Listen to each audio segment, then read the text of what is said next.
Okay, let's get underway. I'm Rick Novak. This is the Sherburne Zoning Board of Appeals. We're having this meeting by Zoom. It's a continuation of the hearing for the Coolidge Crossing 40B.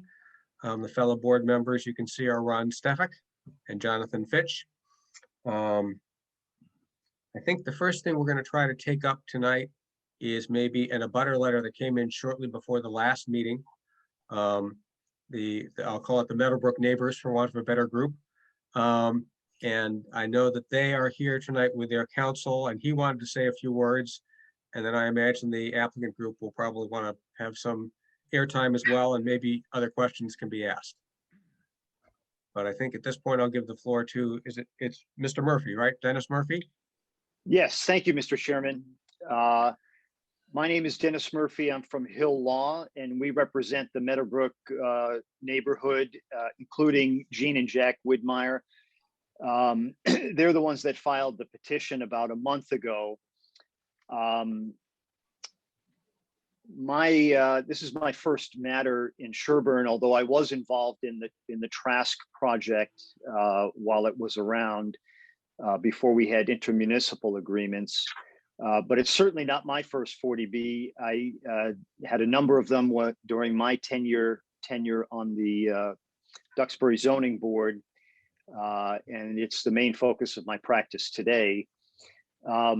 This one is a little bit different than your usual 40B in that it's a local initiative project that's been endorsed as a LIP, yet it's still subject to a permitting process and vetting before the board. And so can be and should be vetted like any other project, and as needed, conditioned to provide mitigation for things that may affect abutting properties like my clients. At 120 units, this is the largest development, I think, in Sherburne's history. Right next door at 87 units, I think is number two. They just happen to be next door to each other. And so, although I understand the difference in corporate form and different boards are vetting it, the water that comes out of a stormwater system and the traffic that goes onto the roads should be, to the extent possible, viewed in the aggregate from both projects. I realize you have discrete permitting proceedings and different boards, but that is something that I think the water certainly isn't going to obey the limits of a property boundary or recognize that you have one is an EA and one is a 40B. My next point is that Sherburne is also a little bit unique in that there is no public sewer or water available in town.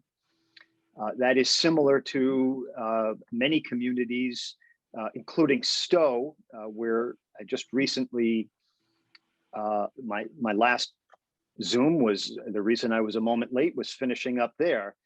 And because there's no alternative source of potable drinking water, I think it's especially incumbent on the board to protect the abutting wells. That was a major concern in the first iteration of the project that called for a wastewater treatment plant. I realize that's no longer the case. Nevertheless, I think that's still an issue, particularly given that there's an active 21E site with a remediation plan and nothing that the board permits should interfere with that. And I just suggest and leave it to the engineers to make sure of that. The next point, I think, is because I'm joining in your third hearing, there are already points of agreement. I see that the fire chief filed a letter today and agrees, as do the neighbors and apparently the developer, that the Meadowbrook entrance would be for emergency only. And my one suggestion, again, the veteran of maybe at this point 140 Bs, including a dozen as a ZBA member, is when you reach a point of agreement on an issue like this, let's memorialize it. Let's draft the condition now. I'm happy to review it. I'm happy to draft it, send it to Attorney Kiefer, submit it to the board, and check that one, it's done. Two final points, if I may, Mr. Chairman, quickly. I see there was a letter from the Concom earlier this month about stormwater. I also saw Sean Reardon's letter in his January peer review that one of the concerns to be evaluated in the future has to do with stormwater. And part of the issue is that there just isn't a lot of data because there haven't been a lot of test pits and soil studies and so on. So I understand the project will go before the Concom for an NOI. And my suggestion to the board is that you ask the applicant and basically give a choice. Either invest now in the same kind of data collection that you'll need to do for the NOI to vet that issue, or if you're going to delay and just wait until you get your comp permit and then seek the NOI, don't waive the local wetland protections. In other words, how I read, is it Mr. Kessler or I forget the gentleman's name. Mr. Murphy, before you joined, they have an NOI pending and they're going before the CONSCOM on March 4th. Ah, I see. Okay, good. So that maybe that takes care of the issue in terms of, but my point was that if the board is being asked to waive an entire bylaw wholesale, I don't recommend you do that unless you know what the practical effect of that waiver will be. And if we haven't done test pits and evaluated soil logs and we don't really know that, then it's premature to ask for such a waiver. The last one point, and I'm not an engineer, I defer to the site design engineer and Mr. Boulay and Sean, who I know, Sean Reardon. This is a very unique situation I've never seen in 20 years. You're going to get water from Framingham that will be used in Sherburne and discharged into Natick. I'm not aware of any precedent for that. And one thing I would just, 2 words, interbasin transfer. I believe there may be an issue and it ought to be vetted. You're taking water out of an aquifer in Natick. You're putting it into the ground coming through your municipality, going into the ground in another. And I leave that again to the engineers. I'm just flagging the issue. Thank you for your time. Right, great. Thank you very much, sir. I know, Stephanie, I know your team wanted some chance to respond. I know you'd sent in a letter. The floor is yours. Thank you. Good evening, Mr. Chairman and members of the board.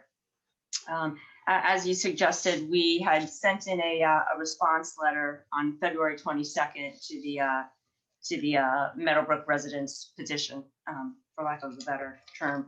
And I think that rather than go through point by point of that letter, it may be a better use of your time if I just quickly address the points that Mr. Murphy just made this evening. And if I have those correctly stated here. First, he stated that he was urging the board to view water and traffic in the aggregate, he said. And I think that, as we stated in the letter and as we stated at the last hearing, the Coolidge Crossing and the Meadowbrook Commons projects are different projects, different owners, different permitting schemes, different jurisdictional bodies, zoning board versus planning board reviewing these. And similarly, the regulations that are applicable, the state stormwater regulations, the Wetlands Protection Act, those are not designed to be applied in an aggregate on multiple properties and multiple projects within a single community or on a regional basis. Those standards are applied so that a project works. And they've been, the standards have been formulated because that's how you have to look at something on a project by project basis. And so to ask for an aggregate evaluation just seems to not only disregard the separate permitting that's going on, the separate ownership that's going on, but also it disregards the very intent of the regulations that are being applied. Secondly, with respect to traffic, and as we stated in our response letter, our traffic impact study, of course, looks at the future conditions, and it takes into account the 5-year and what projects have been proposed. And so if you look at MDM's traffic report, you'll see that it does take into account the potential traffic that would be associated with the Meadowbrook comment. So not that the projects are to be viewed in the aggregate, but it's an industry standard on a traffic impact report that it's already been addressed. The second item, I believe Mr. Murphy raised. Stephanie, if you could actually have Matt from Civil Design Group address that, because we have done extensive test pits and full stormwater design. Matt, I don't know if you want to just respond to that. If I may, Mr. Chair. Go ahead, please. Thank you. Matt Leidner with Civil Design Group, civil engineer for Baystone on this project. And with regard to stormwater and the collection of data, the first peer review letter regarding stormwater that Tetra Tech had issued came in. It was issued before we had submitted a full set of design plans. So the initial plans we had submitted were basic, sort of high-level plans, and that is what their first comment letter addressed. And rightfully so, had noted that some of the typical type of data and design information was not part of that set, and that was intentional in order to get some feedback, sort of more global feedback from the board before really diving into the design. So at the last hearing about a month ago, we had, when we presented sort of an update at that hearing, we had just submitted the full set of design plans, and Tetra Tech at that point had not yet had a chance, because we had just submitted it to look at that design. But that design included test pit data all throughout the site, documenting soil, groundwater conditions in the vicinity of all the stormwater management systems that are proposed. So a very detailed, comprehensive design has since been submitted since that initial letter. And I was prepared maybe a bit later just to kind of give an overview of what's transpired since then, because Tetra Tech has issued a subsequent updated peer review now that they have the full design, just going through some comments on that. But relative to what was just been brought up by council, the data that had been requested has all been submitted since that letter. Thank you. Great, thank you. Stephanie, were you done, or did you wish to continue? All right. Just to quickly jump back to the statement that with the Meadowbrook neighbors having drinking water wells and that this project shouldn't interfere with remediation by the DEP of General Chemical. Just a couple points. One, as we stated in our letter, the distance from this project to the General Chemical site is well over a mile, and it's not in any noted flow of groundwater contamination. But I think more importantly is this project is proposing slab on grade, and so as we've said repeatedly in these public hearings, we're not anticipating blasting. If there's any work that needs to be done, it would be very shallow and potentially chipping or something. And then the third thing, which has come about since our last ZBA hearing, and the board may be aware of, is that actually the DEP had a meeting with municipal officials within the past week or so, and it's likewise posted publicly that with respect to the General Chemical site, they're going to commence their thermal remediation. They're going to start like the groundwork for March, April with with the actual remediation starting in June, going 14 weeks. And so it'll be completed by September. And there's nothing in this project that is, we're not going to start this project before September of 2020.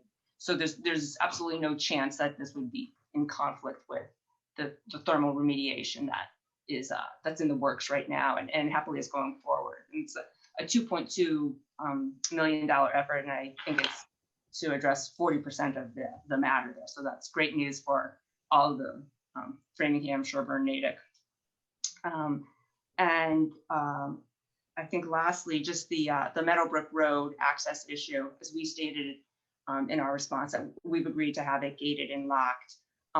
Should the, we can't control what the planning board does for the Meadowbrook project, but we would assume that they would make certain that there are appropriate controls in there. And in terms of conditioning the 40B project to do that, we're happy to include something in a draft set of conditions to be submitted to the board at an appropriate time.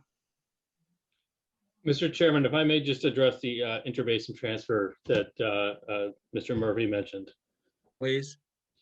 So as you know, we are working with Framingham. We actually just got a letter from them today, a letter just in our negotiation back and forth with them.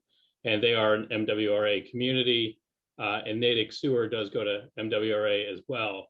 That said, it is still considered an interbasin transfer. So we have been working through with DEP through that approval process and that permitting process. So that is an ongoing item as well in our bucket.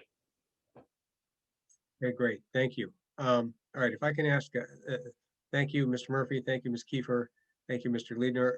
Steve Bully, I see you there. You are our lead peer engineer. As I'm making a few statements here, if you can keep me honest on what I get right and what I get wrong.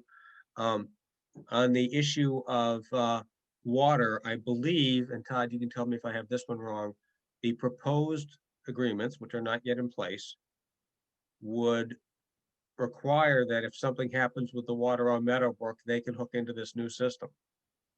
Did I hear that correctly last time? There has been discussion of that. The negotiating the agreements haven't gotten far enough along to really get into that detail, that level of detail. There has been some high level discussion, but I think that'd be more of when the town of Sherburne comes in as part of the intermunicipality agreements. Okay, it may be that I heard it there, but Meadowbrook neighbors, keep an eye on that, because it seems to certainly to my ears, listening to you on the board, that's a wise backup plan for you to have in mind, just in case anything goes wrong. Mr. Bully, obviously, both council are a little bit correct. We can't pretend that the other project isn't going on, but on the other hand, this developer, which is completely separate from the other developer, isn't responsible for the other developer's permits.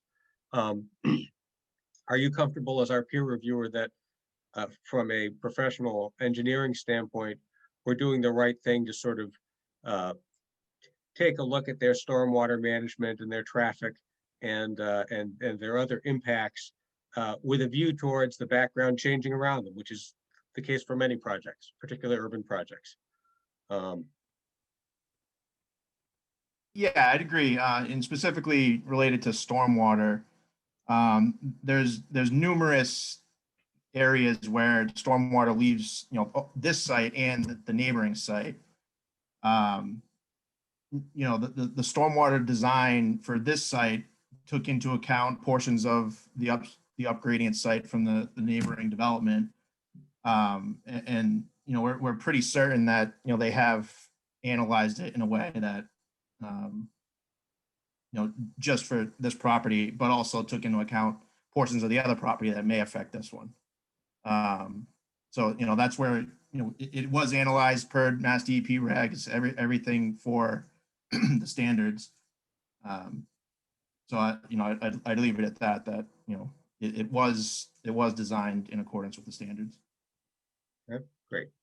Is there anyone on the board or in the general public who wants to be heard further on the issues raised by the Meadowbrook abutters letter, including aspects of it that I might have mischaracterized? Okay, I would just say one go thing. ahead. Go ahead. It seems like we're, from Stephanie's comments, that we're also in agreement that the general chemical remediation of 40% of the general chemical site, or the DEP remediation, is not an issue. And I would propose that we also add that as a condition, that the start of this project defers until completion of that mediation. If I may just Yeah. jump in. Please. 21E sites are complex, as the board is likely aware. And we can definitely agree that while this thermal remediation effort moves forward, that we're not going to start. However, in terms of the general chemical site being closed out finally under Chapter 21E, that's such an amorphous concept. And in fact, you know, a lot of times they have a remedy status, or a remedy operation status, or an ongoing. So there's not like a defined time period. So it's somewhat of an not really a workable suggestion. However, as I stated before, we definitely would not be advancing work on this project prior to September 2021.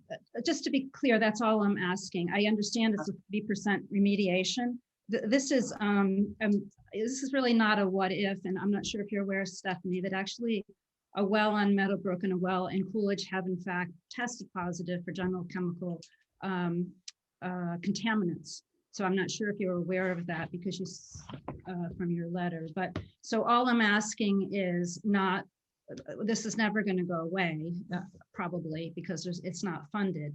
But my ask is that your project be delayed until the current, however this is legally phrased as a condition, but it be deferred until this 40% remediation effort be completed. Our power to condition things on non-residential, non-40B things is relatively limited. Why don't we table this for right now, Ms. Kiefer and Mr. Murphy? Why don't I suggest that the two of you talk about what might be practical as to a condition there? Because obviously we can't hold the project up just on an indefinite, but maybe given their proposed starting time anyway, there's some way that you can work something out. And if you can't, you can't. Just report back to the board that you can't.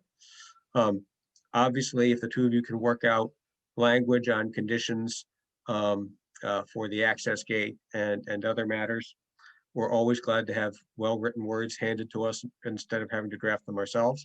And so I'd encourage you both to do that where you think you can. And with that, unless my fellow board members have other questions, I'll thank everybody for their time and attention to that issue and try to move ahead. I don't have any questions. Thank you. Ron looks like he's happy too. Okay. Peer reviewers and applicant design team. Can you give us an update on where you guys are? We're particularly interested in what issues you don't agree on. Where you agree, that's great. And you know, when we get to drafting conditions, you can point it out in the documents, but tell us where you're most at odds. Yeah, so Mr. Chairman, I guess I'll take the floor here. So there wasn't much. We got the revised plan set and stormwater report from the applicant.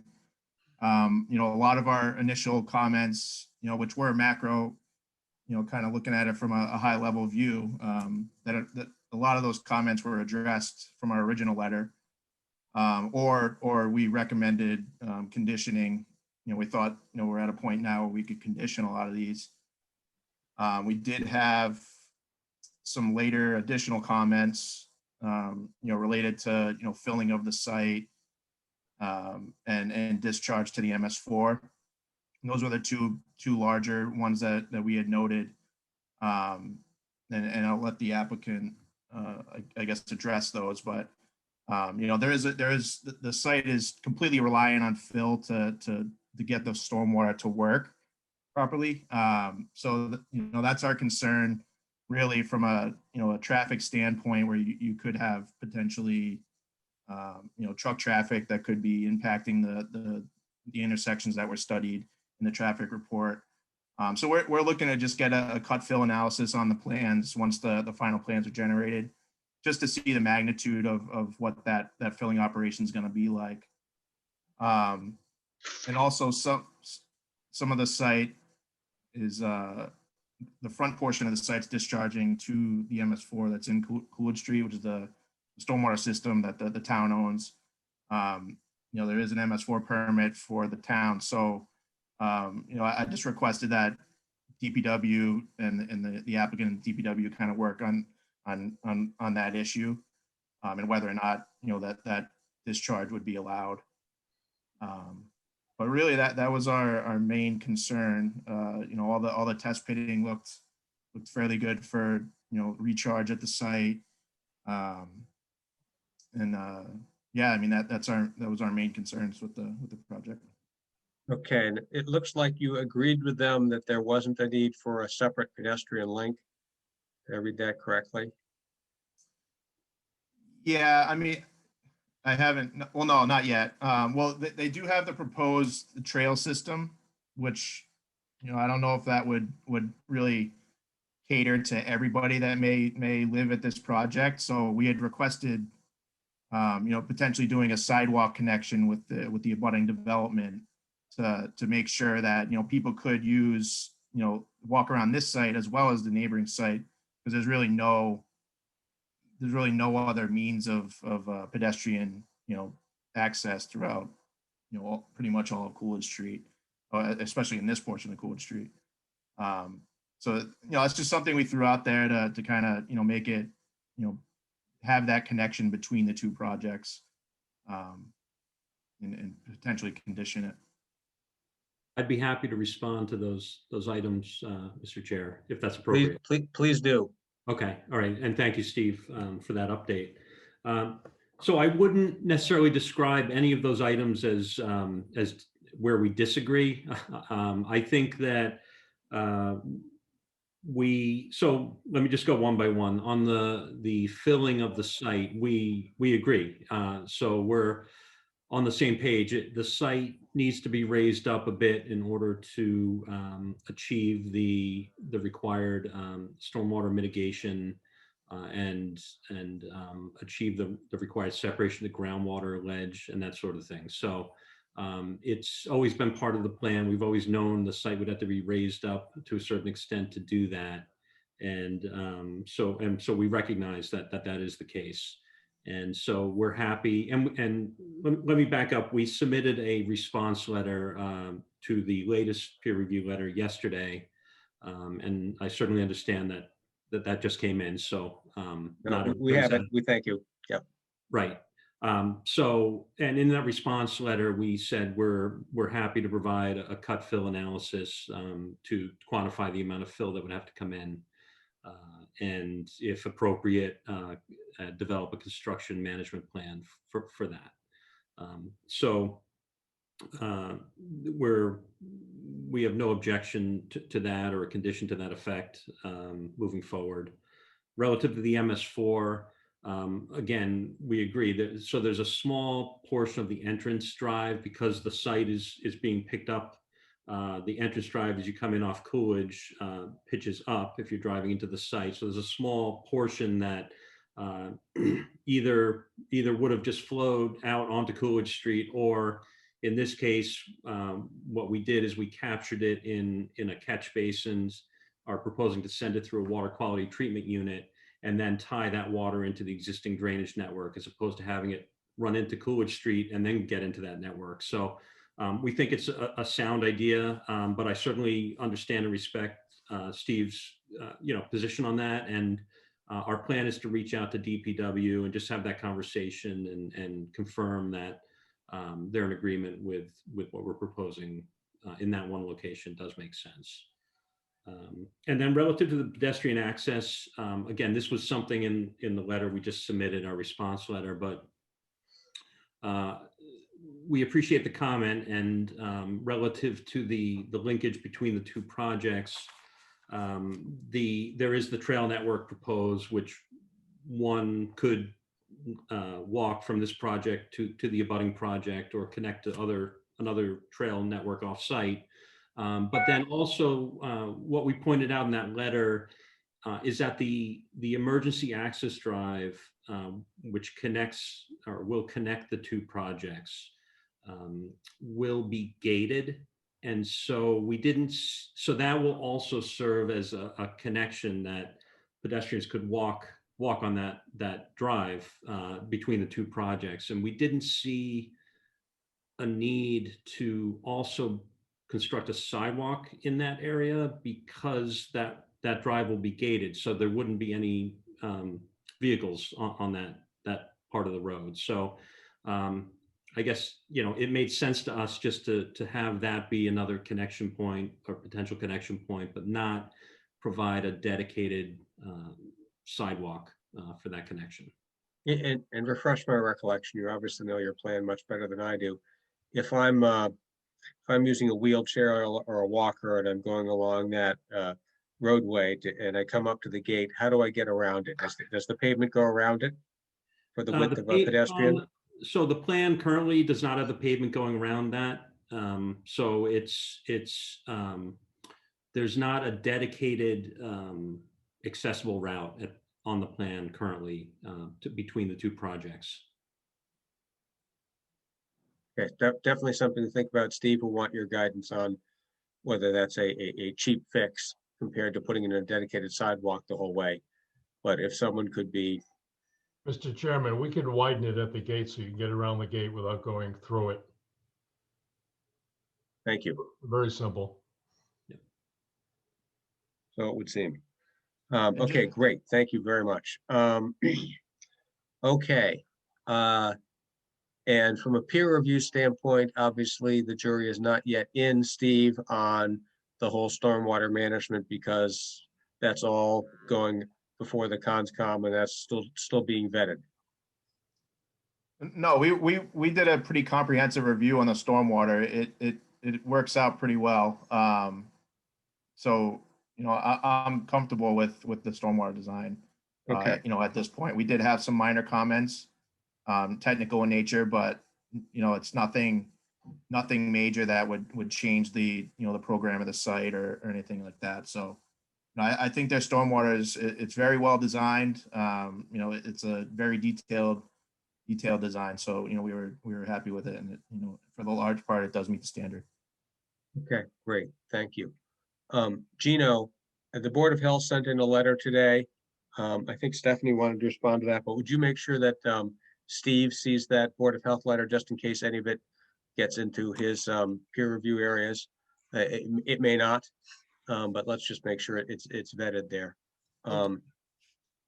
Stephanie, I don't know, did you want to speak to anything the Board of Health said other than your earlier comments? I think actually it may be more appropriate potentially for Matt to provide a brief response, or Todd, had you suggested that you wanted to provide a brief response? I think Matt would be the best way to thought. start. Matt, are you prepared to say anything? I am, yes. So of course we just got this letter in, but we did go through it and can offer some preliminary responses right now. So on utility, so the first bullet is utility plans, talking about spatial relationships among water, sewer, and stormwater features. So I can tell you that the design does respect the required separation between those various elements, particularly water and sewer being 10 feet horizontally, 18-inch vertical separation with water running under the sewer. So the design does meet those standards, those requirements. There was the next bullet is questioning the stormwater flows, both onto and off of the site, and so just to reiterate, the design was developed to meet the stormwater standards, the DEP stormwater standards, And so the peak flows leaving the site have all been mitigated for all the design storms, the 2-year up to the 100-year storm events. So again, we're not sure if the Board of Health had seen our submission of the complete design package. It seems like these letters and this letter and our design might have crossed paths because I think the design does address these concerns. Irrigation wells, that's something we spoke about in our response to the peer review comments. So that's something that will be further considered and finally decided as the water discussion continues to secure water to the site. Stormwater management relative to groundwater, the Board of Health had questioned whether there was data collected or sufficient data collected to evaluate groundwater and whether it was just observed groundwater versus seasonal high groundwater. So in other words, if you went out and dug a hole today, you might see groundwater at a certain elevation. That doesn't mean it doesn't get higher than that. And it almost certainly does get higher than that. So we went out, I actually personally did the test pits on this site. Besides a Mass PE professional engineer, I'm a licensed soil evaluator as well. Went out, looked at the soil textures, so classified the soil, and also evaluated for seasonal high groundwater, which is the highest level it gets to of any particular season, which is typically spring. That's consistent with DEP's stormwater management design policies, and I won't speak for Tetra Tech, but they peer reviewed it and seem to agree with our rationale there, which was standard practice for this type of design. And I note for the record that Steve's nodding. Okay. Yes.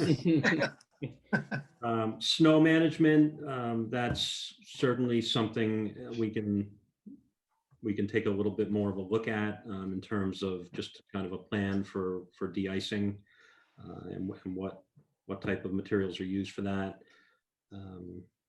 There's a condition about water. We talked, I think, about water tonight, so that's kind of in the works, and I think we've addressed any questions raised to date on that. The next one talks about position of sewer lines. Again, the spatial relationships between water, sewer, and drainage have all been met as required. So we appreciate the comments, and I think that the design is currently submitted and which has been advanced since the initial submission does address these comments. But I'm happy to answer or talk more about any of them if appropriate. Okay, thank you. Very, very, very helpful. Sure. I might jump back if I could. There's one thing I meant to mention when we were talking about the Meadowbrook abutters letter. I think Mr. Murphy suggested maybe that a bond be put up as one of the conditions of the ZBA permit, and I wondered if Ms. Kiefer had anything to say about that. Yes, and I briefly touched upon it in my response letter, but the thought was that there be a bond in the event that there were a future problem with the drinking wells on any of the Meadowbrook properties in their wells, and I think that that's just a bit problematic because there is no real causal concern at this point of the development of 8486 Coolidge and the Meadowbrook Road properties. There could be a vast array of things that happen that would actually impact these persons' wells. And so, my concern is just to have a bond set up. If anything happens with them that they're going to seek to draw from it, it doesn't take into account, other neighbors, just that the well itself was, somehow problematic or failed, or other intervening acts that may have occurred, or, oil spills from a home heating oil or something. So I just have a concern with something along those lines to set up a bond when it's more about what if this happens, but there doesn't seem to be to date any real concrete evidence that there's any sort of link that something would happen because of this. And I would suggest that given the distance, given the fact that we're not proposing that we're going to be, blasting and, again, slab on grade foundations, that would kind of merit something along those lines. If the board has concerns, we're happy to address them more fully. So the fact that you raised it, maybe you do have a concern. So please. Well, no, I was just going through my notes and I'm a forgetful sort of fellow, and I just wanted to loop back and make sure we touch base in it. Mr. Murphy, if you think based on the facts and circumstances of this case, there's good case law for the power of a board like ours to require a bond in this situation, that it would be appropriate, you could certainly write that up and send it to Ms. Kiefer and to the board, and we can all look at it. I think a bond may be a little bit of an uphill battle for a 40B under these circumstances, but you do know the area well, so I won't presume the answer. I appreciate that, Mr. Chairman. I think a lot of the concerns would be greatly alleviated if in the negotiations, municipal water is available to those on Meadowbrook Road for them, should it be necessary.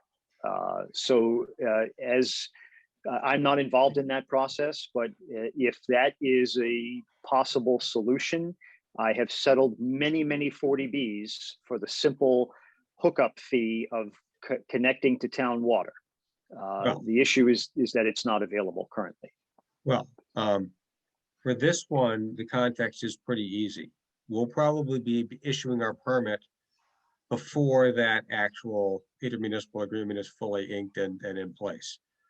So in terms of suggested conditions for us, you need to think about that. But one thing you don't have to worry about is, if they can't get municipal water, they'll just dig a honking well. That's not going to work. So we already had that case. Right. They know that. We know that. Everybody knows that. Mr. Chairman, if I could speak to the bond situation. Please. I find it very problematic, if even doable. Number one, you're trying to bond against something that most likely is not going to be our fault or our cause. And I think it would be very difficult to get a bonding company to bond something that's as unknown in source where it's coming from. And the cost of that would be extremely exorbitant, even if it was available. Okay, we appreciate that. We were not saying we would necessarily give him the bond, just that we would hear him on his argument. Thank you.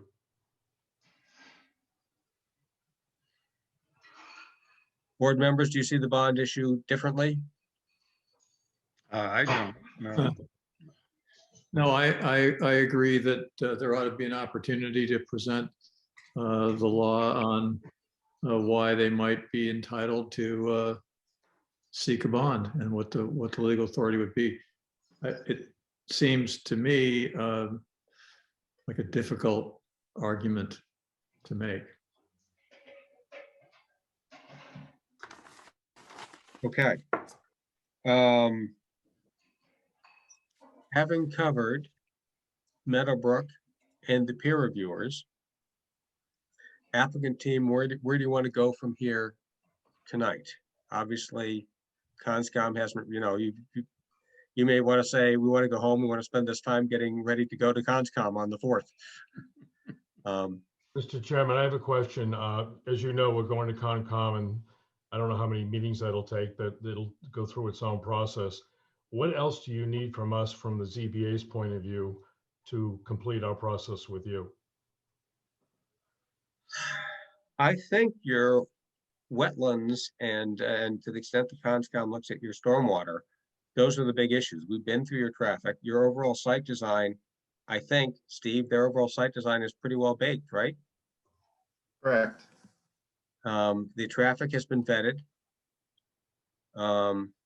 So I think your stormwater and your wetlands are your last big ones. Other board members, help me out if there's something I'm missing. Marion, I see you there from the planning board. If you've got something to say, Michael, we'll get to you just in a second. Anyone else? Michael Lesser, and please identify which of your many hats you're wearing. Michael Lesser, 54 Forest Street. I'll just speak as a resident on one little point that's sort of on the side of, it's slightly the Energy Committee, but I guess I'm trying to figure out in this process whether you have any room for comments like on the, that I sent in on the exterior lighting plan. Where you feel, I see that in the peer review that there was some new plan that I haven't seen, but I'm just curious whether the peer review or others, or whether you feel like you have any say on some of those issues, which range from just pure energy efficiency and the fact that the town wants to have a more sustainable town. And this is a small part of sustainability, but there's things that could be improved on the lighting plan, as well as just some other comments that go beyond just sustainability and where that fits in your process. And I have another thing after that, but I'll stop at that one. Okay, so thank you. That's helpful to break it down into pieces. I think that falls under site design and the various elements of site design. And Steve Booley, did you look at wearing your peer reviewer hat, the lighting plan? And Michael, I think you sent in some, didn't you send in a memo or something? No, I sent in a on the page of comments on February 6th to 5th or something like that. February 8th.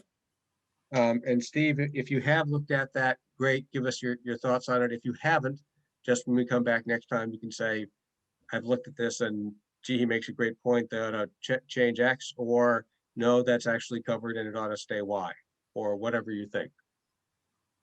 Yes, thank you, Mr. Chairman. Yes, we did take a look at it, mainly from a standpoint of how the lighting may affect the abutting properties. Not necessarily from a sustainability standpoint, but that's certainly something that we could take a look at. Is there a photometric study?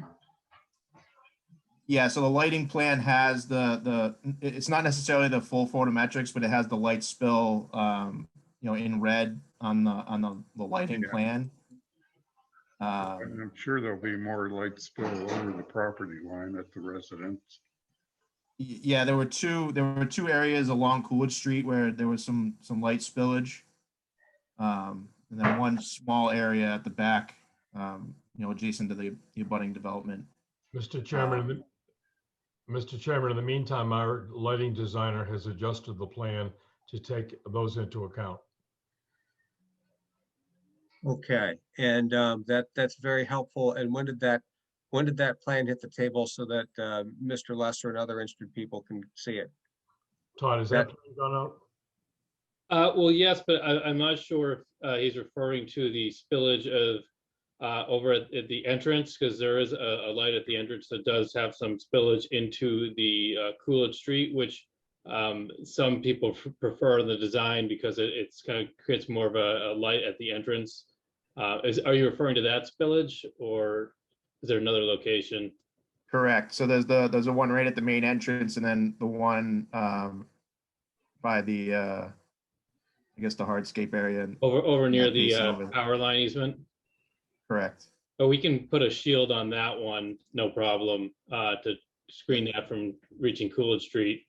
We've not updated that plan for that to reflect that, but I guess that's a good question for the entry. We could put a shield on that as well, but there's some train of thought that it's better for where cars are entering and exiting the site for there to be some light in the Coolidge Street roadway as well. Yeah, and it's really what the town prefers. Certain towns like to have the entrances lit up nicely, as you have it here. Some don't even want any light spill. So it's really what the town prefers. If you speak to DPW or even the board, they might have. All right, Todd, I know you're in touch with DPW anyway. Will you please raise this with Sean and his team and get back to us on what their preference is? Yes. And then they are LED lights. I had a detailed question. I couldn't find the pole height indicated on the lighting plan. Am I missing something? Matt, you recall that? We can follow up on that. What light was it that you were missing? The pole height. Pole height. The light fixture. Pole height. Yeah, got it. What's the height of the actual source of the light? We'll get back to you on that. Fair question. Yes, Mr. Lesser, this was all a sidetrack. You had a second question. I do remember. Well, so therefore, at some point, Steve or Tetra Tech will respond to the rest of my memo. Is that what I understood is going to happen? We certainly could do that. Was this the letter, regarding the, I believe there was a comment on potentially doing impervious pavement or impervious No, pavers? No, that's a different letter. This is the letter. It's not posted on the town website or anything there for whatever reason. It's it deals with the lighting, exterior lighting in terms of the color that it's used, basically, which could overlap with the issues with the spillage that you just brought up, that the town is looking into its own redoing of the streetlights to LED and looking at least the color, let's say, as one issue is 3,000. The plans have 4,000, which is sort of an old style that's no longer very acceptable, at least for street lighting, is no longer considered the preferred for many reasons, including just human health and eye glare and whatever else. And we might even go lower in the town to 2,700.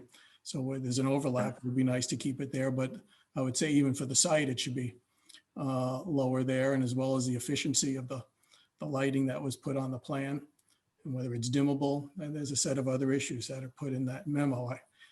I think the town was said that they had sent it over to you. I was under the, I was told. Michael, why don't you resend that memo to us, the ZBA? Okay, I sent it to you. Because that way it'll get posted and everybody will see it. Jeannie, do you have it?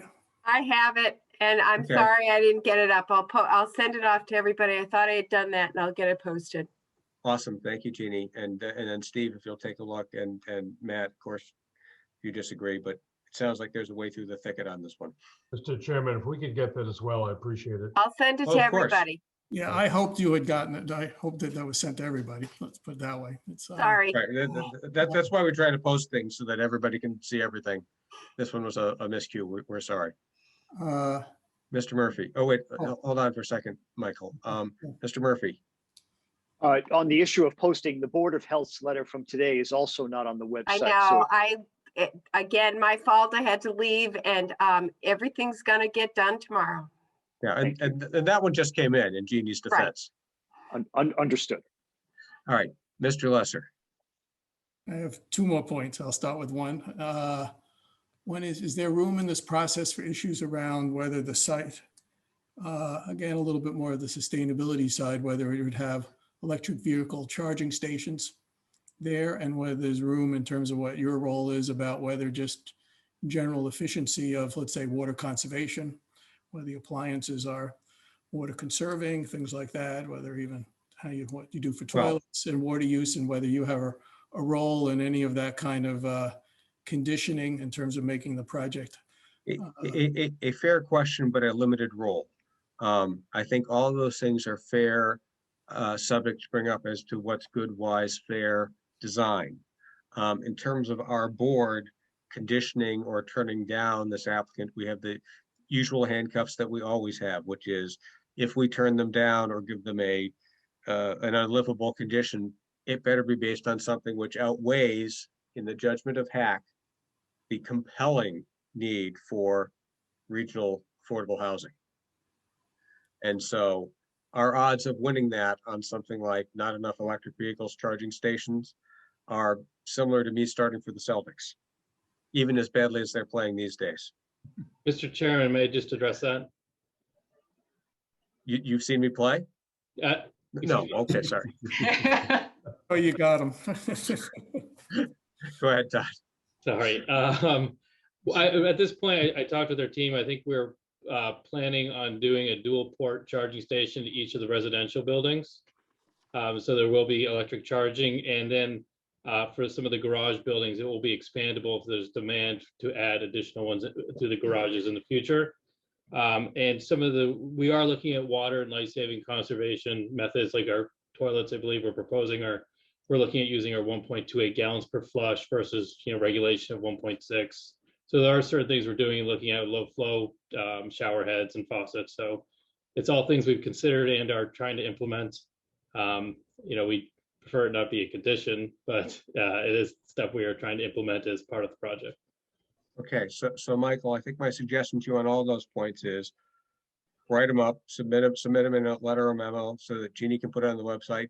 And then the applicant can respond and say, we think it's reasonable to do A, B, C, and D, and E, F, and G, we don't think is fair under the circumstances. Okay, but in terms of your, right, I guess the idea of climate change issues or sustainability hasn't risen to the hack level of something that's an important issue enough For towns like ours, on it. for towns like ours, in the view of hack, pretty clear proof that you're poisoning the wells wins the balance, and not bloody much else, Okay. sadly. Then I'll move on to I think my last and third, where I just want to understand that, now I'm wearing the Conservation Commissioner hat before the hearing of that. I guess I read in the peer review about the stormwater that there are some issues that they just seem to, that while I hear you, Steve, say that thing, I should be talking to the chair. I hear that somehow everything is fine, but then I read in the last letter of just yesterday, as I'm reading now, that there are some issues about whether things will be adjusted, the plans will be adjusted to deal with whether they meet the right distance to groundwater and things like that.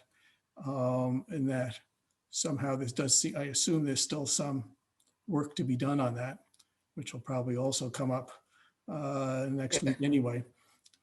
So it seems a little. Mr. Chairman, could Matt address that? Yeah, hold on for just a second. Mr. Bully, do you have something you want to say on that topic? No, I said that, there are a few technical items that still needed to be addressed, but for the most part, the design meets the standard. And there's really nothing here that would effectively change the program of the site and how it's laid out. And, there might be some minor tweaks here and there on some of the basins to meet the standards, but there's really nothing major that I don't see couldn't be done in a simple revision.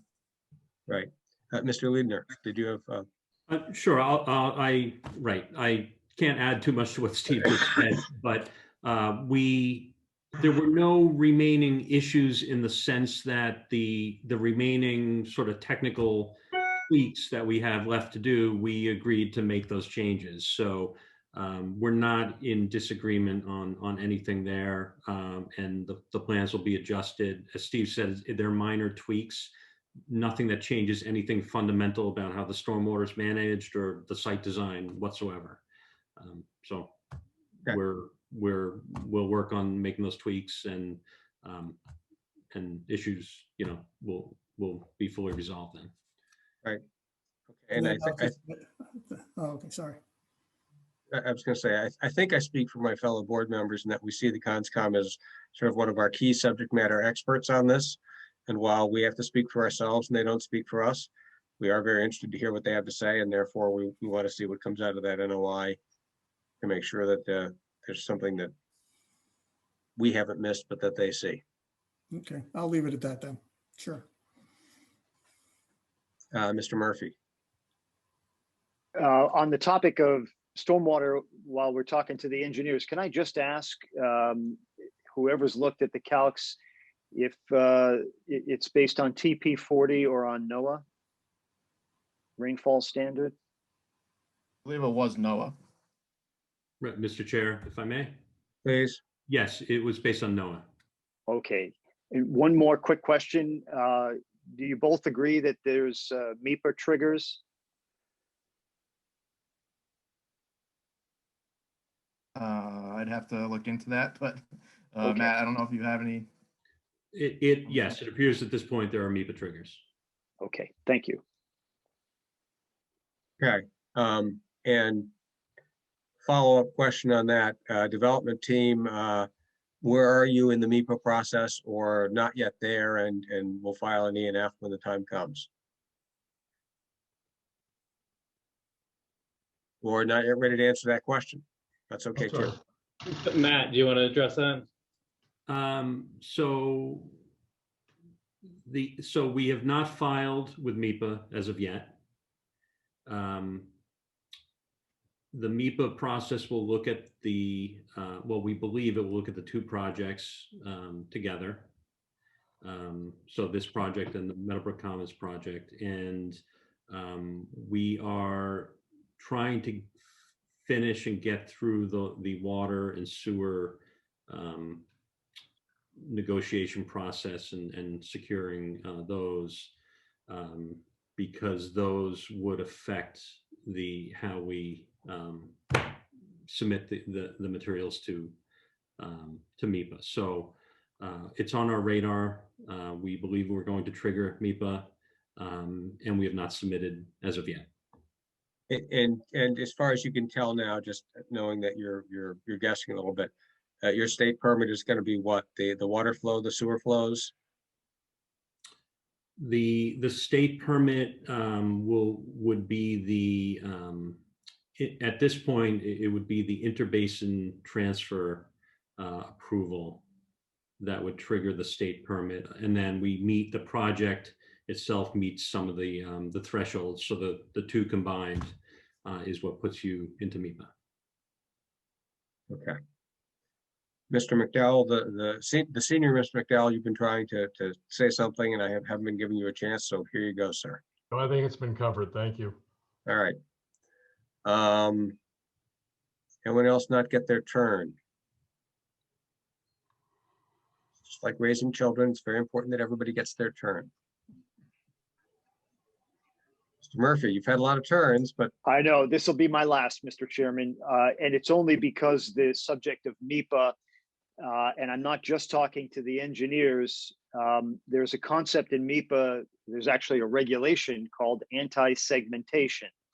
And that, as Mr. Leidner just suggested, when the state looks at this, it will look at the two sites together. And that's codified in the regulations, the anti-segmentation rule. And my comments at the outset of this meeting were, to the extent that the board can, it should at least consider the practical effect of the two sites being developed simultaneously side by side. That's my point. Thank you. Well, but just a moment, Mr. Murphy. The anti-segmentation rule is designed to prevent a single developer from breaking up his or her project up into little pieces. And that kind of puts the rabbit in the hat here because we have two different projects, two different development teams, two different owners. I agree that if we jumped in a Wayback Machine and we're back in 2016 or whenever we had the first version of Coolidge Crossing, it was one developer and he just had different names on things. But as far as I know, the Pulte people don't control the McDowell people and vice versa. So while they need to be considered, looked at each other, I'm not sure the anti-segmentation rules apply to completely separate projects by completely separate developers. I could be mistaken, Mr. Chairman. Right. I just thought I heard it's been a while since I looked at those regs, so. Yeah, I just thought Mr. Leidner just said that when DEP reviews this, it will be to look at both of the projects together. Right, because they probably need a unified permit for their interbasin transfer. But I don't think it's because they're the same developer. It's probably because they share a permit. Matt, I may have that all wrong, but. Right, so, it will share a permit and before we file with MEPA, what is typical is to have a pre-application scoping meeting with them. And that's when this discussion takes place in terms of would they look at this as one or two projects. But I think there is a possibility, probably a strong possibility, that they look at the environmental impacts of these together. Well, it's one permit. Fair enough. Right. Okay. Mr. Lesser, I think you were through with your list, right? Okay. Other people want to raise other business for tonight? Okay. Development team, what do you suggest is a reasonable time frame for our next hearing? I would Given say, what you have to, given the wood you have to chop with the COMSCOM. We're going to Concom on March 4th, and Michael, you would know, but do they meet? They meet every 2 weeks, correct? Yes. Okay. So I would say the latter part of March again would work well. Hopefully we can get 2 Concom meetings in between the 4th and maybe the 18th or thereabouts if they can take us. So I would say if it could be the last week of March, I think that could work well. So the 25th of March is a Thursday. Don't we Board have member- that, don't we have that date for? Oh, yeah, no, that's right. We've got a problem with that date. We've already got a ZBA hearing that date. Thank you. That would be awkward. But April 1st. Well, Nobody there's likes to Wednesday. have a hearing on April Fool's Day. I understand that. A lot of people I know would say that me chairing a meeting on April Fool's Day would be entirely appropriate. What about Wednesdays, the 24th or the 31st? Could those work? I would say either one works. Yeah, that would work. 31st is fine. Of, let's see. Ron, 31st? Yeah, I'm okay with 31st. Objections to March 31st from anybody? All right, I move that we continue the hearing until March 31st, 2021, 7 p.m. by Can I- Zoom. Can I have 1 second? Well, one moment. A second is actually what I'm looking for from the board members. No, I'm just trying to tell you that Daryl Beardsley's been trying to get on and to make a comment before you close today. Oh, there she is. Okay. But she's been, The fact that you're married to her gives you some insight, huh? Yeah, unfortunately, I've been in Zoom meetings all right. meetings all day. I don't know why my mic was not working. Ms. Beardsley, do you wish to address us and tell us whether you're wearing your resident hat or your chair of the Board of Health hat? It's Chair of Board of Health hat. Okay. And sorry, so it doesn't fit in so much now. I guess I'm feeling a little frustrated because it sounds like things are wrapping up and the Board of Health feels like it's just starting to get involved. And apologies, but we didn't really understand what was taking place. And because of, as you can imagine, the many demands that we've had, we haven't had the bandwidth to be tracking this. Well, your right to comment is not foreclosed. And frankly, the area in which you are most likely to be interested, which is the water and what's happening on the site, I would expect, is going to be a subject of, I expect robust discussion with the CONSCOM. Okay, well, also in the, I understand that there's another peer review report that just came out, but peer reviewers, it'd be great to see what their comments are, but we do have just a few things that are very routine. I don't see anything that's going to inhibit this project, but that there are things that are important to be looked at and make sure that we do it right, because that's going to be important to, less so to occupants of this particular project, but certainly important to Sherborne in terms of protecting Right. water for others. And the memo that your administrator got to us earlier tonight was dealt with in a way earlier tonight. If you go back and look at the transcript, you'll see that there was some back and forth and discussion of it and how the engineers thought those issues were covered. And you can decide for yourself whether you think those responses were adequate or not. Okay, thank you. I will try to take a look at that. No, we appreciate that there's a small matter of a virus that is keeping your board somewhat busy. Yes, somewhat. And we appreciate your efforts, Thank you. especially those of us over 65. Okay. Back to March 31st, 7 p.m. I'm looking for a second for that vote or for that motion. I second that motion, Mr. Chair. Any vigorous debate from the board members? Nope. All right, all in favor? Aye. Let's go by roll call. Novak votes aye. Stefan votes aye. Fitch, aye. All right, 3-0. The ayes have it. March 31st, 7 PM. Yeah, hold on. Um, I'll leave a Zoom meeting. Hold on. The meeting is. But Marion, can you mute yourself unless you're trying to very, reach very us? sorry. I'm Nope, sorry. it's all right. It happens. All right, unless there's any other business, I would entertain a motion to adjourn. I move that we adjourn this meeting. Second. Any further debate? All right, all in favor of adjourning? Let's do it by roll call. Novak votes aye. Stefan, aye. Fitch, aye. All right, all the rest of you, stay safe. We'll see you in a month. Thank you very Thank much. you all very much. Appreciate your time. Thank you. Thank you.